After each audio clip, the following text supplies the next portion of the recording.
Penyebab struktural stupor dan koma.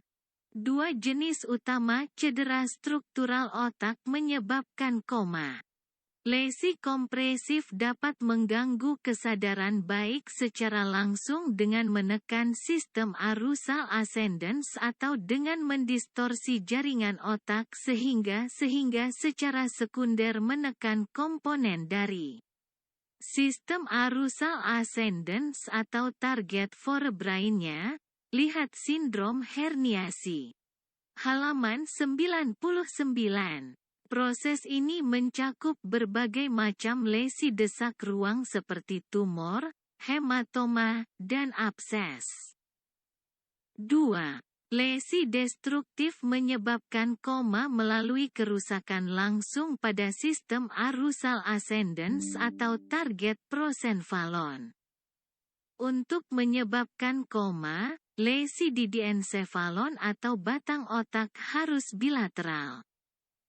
Tetapi bisa vokal jika merusak sistem aktivator ascendens di dekat garis tengah pada midbrain atau caudal diensefalon. Kerusakan kortikal atau subkortikal harus bilateral dan difus. Proses yang dapat menyebabkan perubahan ini termasuk tumor, perdarahan, infark, trauma, atau infeksi. Lesi destruktif dan kompresif dapat menyebabkan kompresi tambahan berupa edema otak. Sebagian besar lesi kompresif ditata laksana dengan pembedahan, sedangkan lesi destruktif umumnya ditata laksana secara konservatif. Bab ini menjelaskan patofisiologi dan pendekatan umum pada pasien dengan lesi struktural otak, pertama-tama dengan mempertimbangkan lesi kompresif dan kemudian dengan mempertimbangkan lesi destruktif. Bab 4 membahas beberapa penyebab spesifik koma yang diuraikan dalam tabel 1.1. Bab 2 menjelaskan beberapa temuan fisik yang membedakan penyebab struktural dan non-struktural dari stupor dan koma. Dokter pertama kali harus menilai apakah pasien benar-benar stupor atau koma, dan membedakan dengan pasien yang tidak koma tetapi menderita abulia, mutisme akinetik, psychologic unresponsiveness, atau lock-in state. Hal ini biasanya relatif mudah dilakukan selama pemeriksaan awal. Penyebab stupor dan koma akibat kelainan struktural lebih sulit dinilai dibandingkan dengan metabolik. Seperti yang ditunjukkan pada bab 2, jika penyebab struktural koma melibatkan sistem arousal ascendens di batang otak. Adanya temuan vokal biasanya membuat perbedaan antara koma metabolik dan struktural menjadi mudah. Meskipun demikian, ketika lesi struktural melibatkan korteks cerebral secara difus atau diensefalon bilateral, tanda-tanda vokal seringkali minimal atau tidak ada. Dan mungkin sulit untuk membedakan koma struktural dari koma metabolik. Lesi kompresif yang awalnya tidak menyebabkan tanda-tanda vokal akhirnya menyebabkannya.